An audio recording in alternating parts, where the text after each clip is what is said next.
What the hell? Let's have a conversation.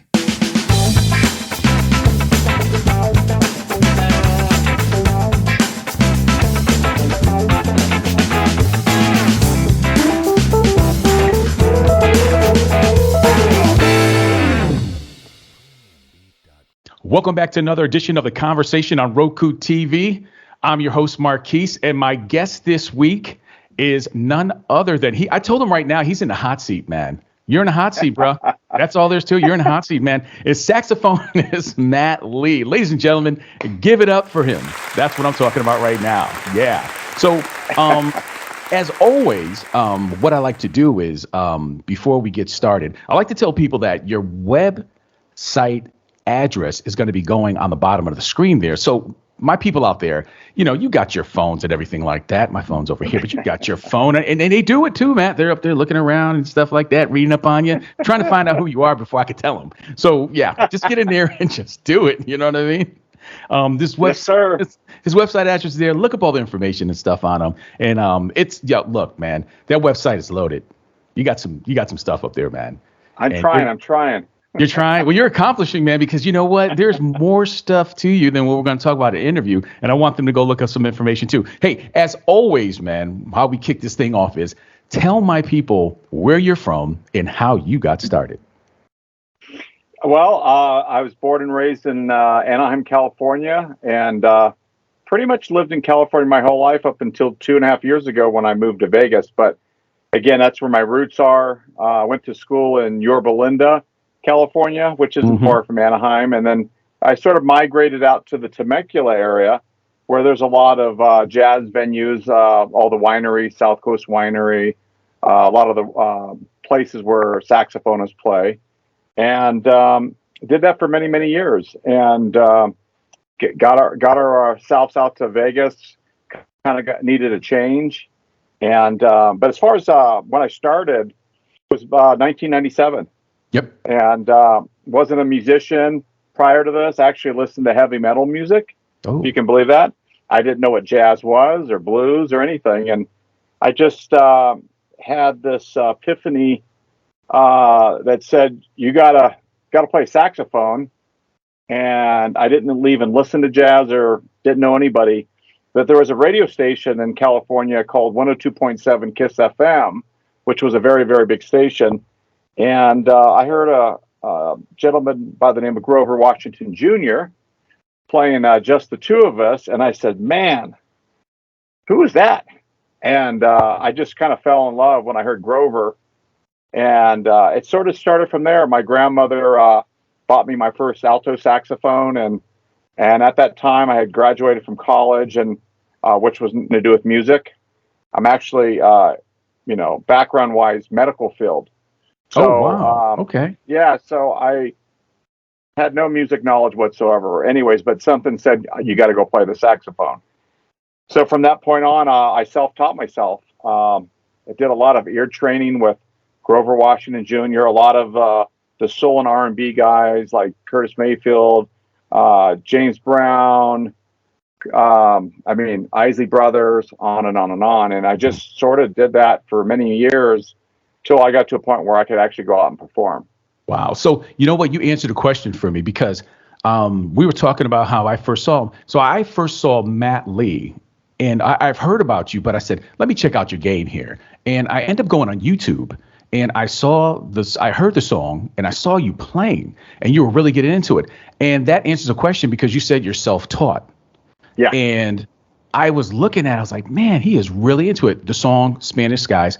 Love it to death and whatnot. And then I went back and I heard the remix, and I fell in love with it. And I posted something online. And I was like, man, this is strictly butter right here. I'm loving this song. And what I did was I was like, let me see how good this guy is, man. So I got the song. It was on my iPhone. I put it in the car and I just bumped it. And I rode around the whole town. I listened to the whole EP. And after that, I was like, I got to get this guy in the show. I got to get this guy to show. And ladies and gentlemen, I'm telling you right now, man, it is like, and you said you're self-taught, and I know what you're talking about, man, because I'm self-taught myself, and I'm like, man, and I get it now. And, we talked earlier, but I really get it now. You know what I mean? And just your movements and everything like that. And by the way, we're going to take a look at that video coming up later on. And I'm really happy I ran into you because you put a lot of heart and soul and emotion into what you play. And when you listen to his music, you'll know what I'm talking about. Definitely. You know what I mean? Thank you. So, I'm not going to steal your thunder, right? So, tell us about you started putting music out. So, I want my people to like understand where you're coming from. When was your first release? And just give us like, I'm going to mess this up. It's probably because of my British accent. The discography, there you go. The discography of Matt Lee. Yeah. Like, honestly, I played as a solo saxophonist, with some bands, but mainly solo sax. But it wasn't until when I moved to Las Vegas, my wife kept saying, "When are you going to put out a CD or a single, something? Everybody keeps asking for your music, and you got nothing to give them." So I said, I finally got to the point where, you know what? Okay, I'll do one song. And that's it. And so one song turned into 4 songs, now 5, and almost done with 6 now. Nice. And but I released last year, I think I want to say around November. I think I put out. I want to say, was it Spanish Skies, and then One More Kiss, and then First Glance, and then Let's Chill Tonight, I believe, in that order. And then One More Kiss went to radio. I think it was in March, end of March, and so that was my first radio single debut. Mm-hmm. So I was reading in the bio. Oh, by the way, let's go back a little bit. Okay, we're gonna go back. Okay. I too lived in California at one time, Long Beach, and I did go through Anaheim. Oh yeah. LBC. Yeah, LBC. That's it. And I was there when the Long Beach Mall was there. You remember that, right. Of course, right? Mm-hmm. Queen Mary. I used to hang out there. Longshore, was it? Yep. I hung out Longshore. I used to go down to the Long Beach 500 and all that crazy stuff. Yeah. I guess. Yeah, when they had it, I used to sneak my way in there, and I just kind of like walk in there. And after a while, they're like, "Oh, come on, let's go, let's get in here." But yeah, I lived in Long Beach, and I used to go down to Redondo Beach all over. I mean, I was all over the place. I had a brand new car, just flying all over the place. Anaheim, I've been there. Oh God. Okay, I'm gonna throw something at you, but tell me if I'm wrong. Was it like the not the interstate, but the high? Was it 91, the highway? Oh. The 91 freeway. There you go. See, look at that. Not bad for 73, huh? That took a lot out of me to say 91 freeway. The 91 is probably the worst freeway, maybe in the world. 405 isn't far behind either. Right. But you got the 710 also, right? I mean, it's really all bad, and that's one of the reasons why I had to get out. I couldn't take it anymore. No, I agree with you. It's had to get out of there. Yeah, it's some traffic, and I used to stay like in Long Beach. After I experienced the traffic, I stood in Long Beach. I was like, unless I've got to go out there, I'm staying in Long Beach. So I'm pretty well versed with the LBC thing there. So, is it safe to say this right now? Would you be here if it wasn't for your grandmother? No, not at all. Because honestly, at the time when I had just graduated, I was working 2 jobs. I just got married, had a baby, and I was just barely scraping, just barely making it. Right. And even to spend $300 on a saxophone just really wasn't going to happen, because my rent at the time, if I remember right, was like $550 a month. So that was almost rent. Yeah. I'm like, there's no way. So my grandma's like, you got to do it. I'm taking you down. Let's go. I found it on Craigslist. Wow. Got in the car. We drove down there. I picked it up, and it felt like I had played the saxophone in another life. Wow. If that makes any sense. It really makes total sense to me. Yeah, it makes total sense. Yeah, I definitely get it. It was weird. Well, were you like, okay, saxophone? Were you versed in any other musical instruments before you picked that up? No. And you just gravitated to it? Yeah, like I said, I was a heavy metal guy. I mean, I used to listen to like Metallica. Yeah. That's I was like a rocker, heavy metal guy. So it was really strange to have this voice from above, Matt, you got to go play the saxophone. And I just don't even know I know where it came from. Right. And I just went with it. And it's just like, that was what I was supposed to do, but never knew it. Yeah. God bless you on that one, man, because listening to that voice, because you're on a path right now.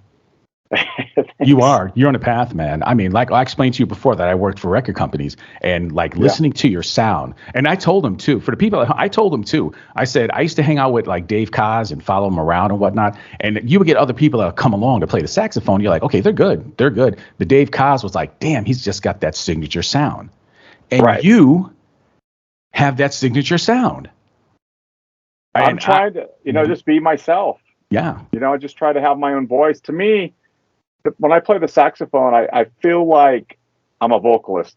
Now, I cannot sing a note. And trust me, you don't want to listen to me unless maybe we're at a karaoke bar and we have like 3 drinks.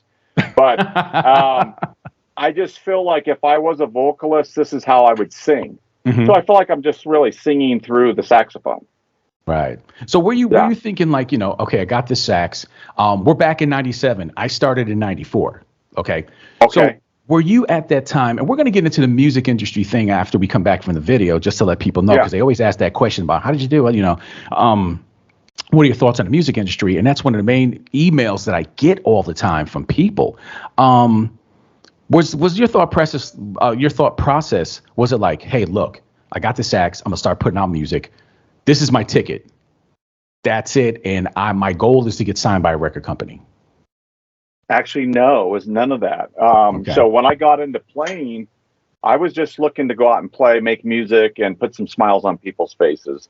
I never honestly thought I was going to go out and record an album or, put out a single on the radio. I was very happy, going out and doing the weekend gigs and private parties, and that made me happy because it wasn't a job, because I actually had a day job. So I made a good living as, I'm a respiratory therapist actually by trade. Mm-hmm. So I didn't have to, try that hard to make it for music so I could survive. So it always was a fun thing. And, but now here I am. I got talked into doing a single, and now I found myself loving to write the music. Like these songs I write, all the parts, all the saxophone parts, that's all me. And I'm really enjoying that process of it. So it's like a challenge, and I'm very competitive. So I like to see what I can do. Cool. I'm going to mention this because they're probably looking at the bio now. They're probably saying, mention this. So you were doing, like you're saying, the gigs and everything. So you opened up for Starship. Yeah. You were Starship. Temecula Balloon and Wine Festival. They have it once a year. It's a really big festival out there. Right. And you also played for Arnold Schwarzenegger. Correct. And so that's kind of a funny story if we have a second. Yo, when I played, throw it at me. I want to hear it. Yeah. So when I played the Starship gig where I opened up for them, apparently there was somebody in the audience that worked for the state of California, the governor's office, and he was governor at the time. Yes. And she liked me. She liked what she heard. Then I get a phone call maybe 2 weeks later, and I thought it was like some, spam call. She's like, this is so-and-so. Governor Schwarzenegger would like you to play for him. And I thought, this is a joke. Right. This is not a real call. And the more she was talking, saying, yeah, I heard you at the Temecula Balloon and Wine. And I'm like, oh my gosh, this is a real call. And she's like, would you be able to do this date in, such and such? And I said, yes. I wasn't even like, yes, just sign me up. But little does she know that he was like my childhood idol as a young boy. He doesn't like the Terminator and Conan the Barbarian. I just looked up to this guy like he was like a god or something. Mm-hmm. And then I get to play for him at a private event. And I played solo, no band, just my sax and some backing tracks. And he even actually asked me to play Summertime for him. I'm like, wow, he knows Summertime. Okay. That was one of my songs I used to play all the time. So I played it, and I got to smoke a cigar with him. He gave me one of his personal cigars. Yeah, it was amazing. So you know what? And that was my next question. I was like, I was going to ask you, did you meet him? And of course you did, because you're smoking a cigar with him. Yeah. Right? Well, what happened was after I got done playing, everybody got to take a picture with him. Right. So I didn't take a picture with him. I was like just being professional and, being the musician performing. He comes up to me, walks away from his Secret Service guys. He had all these security people everywhere. Right. He said, Matt, would you like a picture? I said, sure. So the picture you see on the website is me, cautiously walking over to this little spot and taking the picture with him. And it was kind of funny how it all worked out. Wow, that's great. I was just imagining that you played and he was like, Matt, here's a bottle of protein powder. Thank you. Something like that. I don't know, man. I don't know. I was like, wow. So, that's great, though. When I played out inside the house, and then I went out to the patio and played during dinner time, and that's when I played Summertime. And then when I played it, because he had asked me in the house to play it, so I waited for the dinner to play it, when it was all romantic outside and the lights and all that.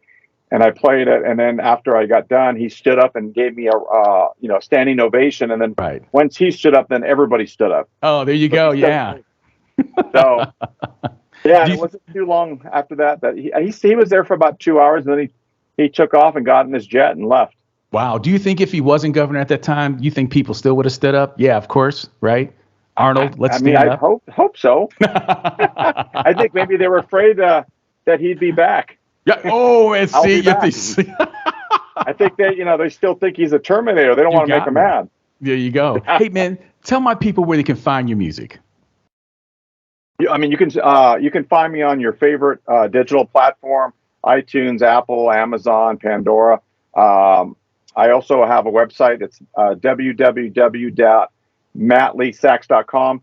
You can sign up for my newsletter, follow, and see what's going on with new music releases, where I'm going to be playing. I'm on YouTube. I'm on Facebook. Also Instagram, which is fairly new for me. But, all the social media platforms are a good place to find me. Good deal. Hey, man, we're going to jump off into the video because I really want them to see Spanish Skies. This is like a sample. It's only like maybe 2 minutes long or something like that. Yeah. But you'll get an idea why I'm gravitating towards Matt Lee and the sound that I'm talking about. So right now we're going to jump into the video. And when we come back, and I'm trying to get my notes in line because you threw me off with that "I'll be back" line, and I'm just thrown right now. So when we come back, man, you know what? A lot of people out there love you, man. They're feeling the music. I got something for you. I didn't tell you about this, man, but I'm not going to TMZ you. It's all good stuff, though. Okay. Okay. I don't care. TMZ me. All right. Hey, look, man, we're going to jump into this video. My people that are watching right now. We'll be back on the conversation more with saxophonist Matt Lee. We'll be back right after this. Something in our minds will always stay. Perhaps this final act was meant to clinch a lifetime argument. Nothing comes from violence, and nothing ever could. For all those born beneath an angry star.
You're back up on the conversation. I'm your host, Marquis, and my guest today, my special guest is saxophonist Matt Lee. And we just saw Spanish Skies.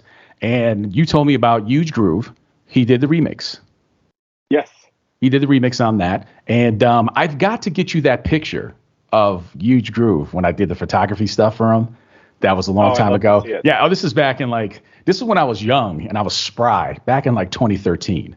So, okay. So I got a picture. I took a real cool picture and he was like, oh my God, that is so hot. And I think they used it or something like that. Maybe not, but I'll have to look into my old hard drive here and dust off the archive and stuff. Before we went to that video, man, you've got a lot of people out there that are feeling your video. So I took the liberty of grabbing some of these comments offline. Oh, you can't see it because that just, But anyway, I'm going to rattle off some of these comments because this is really good stuff. Now, I think the name. Blush. You don't. I'm going to go through them all. They're not long, but I mean, it's something that people need to hear about you. This is really great, man. And I love it when I see comments like this because I'm feeling this. And I said, let me go back in the comments and see it. Have you seen the comments?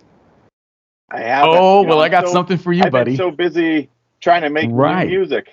Yeah. And I know. It's like you'll say to yourself, hey, I need to do this, but you go on to something. I get it. Trust me, I do the same thing. But hey, well, I didn't get somebody's name wasn't on here, but it says one comment was, this song is downright awesome. This is for the video that we just saw. And Gregory DeShiel says, very smooth piece, Matt. Nice musical arrangement. A fan of your music. Great. Beverly Oliver, she turned around and said, beautiful song. Reminds me of the good old house parties back in the day. Slow dancing with someone you love.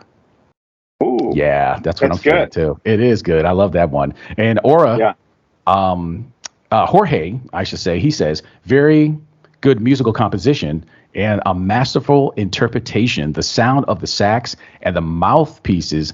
I don't know where he came with that, but it says in the mouthpieces, as always, I can tell you excellent, brilliant, modern, all overall round good music. Congratulations again. Maybe you know about the mouthpiece thing or something like that. I guess he's a saxophonist too or something. I don't know, Well, just not to interrupt, but to touch on go ahead. So my side passion is I actually make mouthpieces too. So I'm a mouthpiece maker. So a lot of the artists that you and your listeners know play my mouthpieces. So I have a company, not to try to get a plug here, but West Coast plug away, man. Plug away. West Coast Sax is my mouthpiece company, and I'm actually the designer and the maker of the mouthpieces. Oh, so wow. Huge Groove, Boney James, Jakeem Joyner, they all play my mouthpieces. So if you go on the website, you'll see all these people that you know playing my mouthpieces. So a lot of times you'll get saxophone players that will talk to me, the sax stuff. Mm-hmm. So that's cool, man. Definitely. Yeah. King, as he says his name is, King the Third. He says this song made me track it down on Apple Music when I heard it. I purchased it. He says I heard it. His style is everything. Okay, so we're not gonna. I mean, it's not a deprivation to a musician, but he says his style is everything Kenny G should have been. Oh my gosh! So wow. yeah, they're feeling you like that, man. They're feeling you. Richard says it's amazing. Jordan, he says, this is a cold piece. I love it to death. Very awesome work. Thank you. Josh says, we will definitely have a place in the music. You will definitely have a place in the music industry, bro. Wow. Yes. They're feeling you, man. Well, that's inspiring. That's a good. Yeah. It's good stuff, man. Good positive energy there. Yeah. I copied it all down. I don't want to get the green screen, but there it is. I'm telling you, there's comments. So nice. Put them in there. So yeah. Thank you, everybody. You're definitely doing your thing. Okay, your journey started back in 1997, mine 1994. Yeah. We have some things in common as far as the music business and being in it and starting up and everything. Me being with the record companies, you playing, me traveling around, listening to different people and everything like that. We've seen a change, man. We've seen a change and a big change. So we're no longer in the distribution stage. All that middleman stuff is cut out. What have you seen since you've started in the change in your mind and your interpretation? What is the change you've seen in the music industry since you've started till today? Well, I'm relatively new, Right. to this side. I'm not new as a saxophone player, but as a recording artist, it sort of was a eye opener. You're thinking of albums and CDs and cassettes. I mean, those Right. days are gone. So um, I kind of knew the streaming thing was, kind of the big deal, Right. streaming and downloads. And, a lot of people don't know, but there's not, it's hard to make a living off of just like streams and downloads. So, Mhm. but for me, it was different. I wasn't like thinking I'm going to get rich off doing this. I did it Right. for the passion and because I love to do it and to get out and share my music. And so for me, it really didn't affect me. I wasn't really bothered one way or the other, knowing that it's a different time today than it was 20 years ago, where, talking to like Huge Groove and Boney and Jakeem, people like that, back then you could make a lot of money on record sales and Yes. selling albums and CDs. And so those Mhm. kind of days are over. But luckily, I never was able to partake in that. So I don't Right. know any different. Well, all I know is what it is now, which is, the streams and the downloads. And, Mhm. to me, that's just kind of normal, being that I've only been doing it for a short amount of time. Right. So I know from back in the day, it was always like, when I asked you that question before about, hey, were you out there trying to get a record contract? That was the big thing. People would come in, try to get a record contract, and they would try to get the royalties off of the distribution, and that was a part of the deal too. So a lot of the money has been taken out, and a lot of people today, I tell the Yeah, kids when they're out there, like if they make it or if they're doing it in today's market, a lot of your money is going to come off of touring and performing. absolutely. Yeah. Yeah. And this is from advice of my friends, like Huge and stuff. He's like, the way, if you really want to make a good living doing it, you got to put the music out, you got to build your fan base. Yep. And then you got to get out and hit the road, and you Yep. got to get out and you got to share your music with everyone.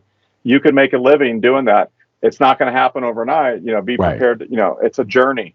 You got Yep. to be ready for it. And for me, again, my take on this was it was a fun thing. I did it. My wife kind of encouraged, inspired me, and then here we are today. And I'm just having fun making music. And wherever God wants me to go is where I'm going to go. Yep. And that's a good attitude to have. Yeah. If you never focus on the money, right? Just letting you know from my experience, if you never focus on the money and you go out there and you have fun, and it looks like you're having a lot of fun, you know what I I mean? am. I The am. money will come to you. Yeah. That's Yeah. I what's going to just want to happen and keep stuff. sharing my music, and hopefully I can, like I said, if I can just put a smile on one person's face, I feel like that makes my day. See, that's a So great attitude to have, man. And you've got, it's gonna come along. I could tell. I could just hear the sound. I hear the sound, and you're on the show for a reason because we don't just like take anybody, just like So you're gonna be like, it's gonna be like Saturday Night Live. You're gonna get that jacket and everything when I send it to you. So you're gonna be good. So, hey, man, what's next for Matt Lee, man? I got some stuff going on. Let my I people got know. some, I got some secret stuff going on right now. All No, right. actually, I got another release coming in September, so be ready for it. I'm actually in the final stages of getting that next track done, and we're getting pretty close. We're getting Right. getting to get the musicians ready to record live instruments, and we're getting close. I think I've got about 3 weeks to go, so I do have to kind of hurry. But Right. we got about 75% of it done, so we're working through the final phases of it, and it's going to be a song that's definitely more upbeat. Mhm. One More Kiss was kind of smooth and sexy and romantic, where this is going to be more of that, driving down by the beach with the top down and life is Mhm. good. All right now. So is it okay to, because you had sent me something earlier, like after we talked. Yes. Is it okay for you to mention that, or is that top secret? No, it's not top secret. We're still in the phase of deciding between that song and another one that I already did. Okay. But I think we're going to be rolling with Panama City Groove, which Okay, is the there one you me go. and you were talking about. Yeah. Okay. It's a really fun song. It's just got a great groove to it. And, it's catchy. I think people enjoy it. See, and the reason why I had to ask you, because working with record companies, they were like, they would tell us, and then if we went out there and it slipped out, or was, oh God, you know, they'd be like, oh, you can't be mentioning that now because it's all top secret. You know what I mean? So I didn't want to so we let the cat out the bag. I got my own record company. It's West Coast Sax Records. Very simple. There you go. And I got permission, people, so don't come after me about that. And I don't have to ask permission. There you go, right? There you go. And I don't have to share extra royalties. See, there you go, man. And the game has changed, and it's definitely in your favor. Hey, man, it's been a stone cold pleasure having you here on the conversation. Sir. And you know, people go out there, get his music. It's available on all digital platforms. That's the good thing about it and whatnot. And go check out his website, man. Hey, would you come back and hang out with us again? All you do is just name the day. Just name the day. He's ready, man. Name the day. This guy, man. You are a stunner, man. You're ready to go. I love it. I am. Hey, so, man, I wish you luck in your musical endeavors. And everybody knows that they can listen to your music on Jazzmix 95. Yeah, and we're playing quite a few songs from you, to be honest with you. So any time of the day, you can roll up there. And it's good music, so that's why we're playing it. You know what I mean? And, you know, you're getting good responses here from a lot of people. So I'm pretty sure we're going to get some emails after the show, too, like we usually do. You know what I mean? So, awesome. Yeah, so we got One More Kiss, and we got Spanish Skies playing, and we throw a couple in there. And Matt has done some drops for us. And you told me, and that's one of the things, too, when you did the drops, when I came back to you, I was like, man, yo, these are like golden. And you put them together with music underneath them. Because usually people do a good job? Yo, you knocked it out the park, man. It's like, man, go on, man. It was a home run. You knocked it out the radio park. Voice? You had it in there, man. You were smooth with it. You were smooth. And sometimes, no, you were. And sometimes I could be a little too radio when I'm on the radio, but I learned how to tone it down and pull it back. But you were smooth with it, man. So okay, good. Cool, man. So, hey, man, once again, thank you for being on the show, ladies and gentlemen. Give him a round of applause. Saxophonist Matt Lee. Go out, check out his stuff, buy his music, go to his website, man. There's a lot more to Matt Lee than just this interview. I'm telling you right now, and I promise you will not be disappointed. Okay. All right. I can't wait to get out there and share it with you guys. Yeah, I mean, it's something to listen to, really. And I told you, the music is like, I told you the top down on the car, and I told you I was like, man, this makes me want to put and I put the top down. I was like, forget it, man. After Spanish Skies, the remix, I was like, put this thing down, man. And I always feel like I can go for a ride and just be entertained by your music on a long distance drive and just be like, oh my God, it's like, let me get in there, man. It's just smooth. It's mesmerizing. Go out there and pick it up, people, man. I'm gloating on him and stuff like that because it is what it is. And he is all that in a bag of chips. All right. So, hey, man, that's it this week for the conversation. I'm your host, Marquis, and it's my special guest, Matt Lee. Hey, as always, people, keep spreading the love. God bless you all. And we'll see you next time on the next edition of The Conversation. Check out. Thank you. There you go. Peace out. Peace out.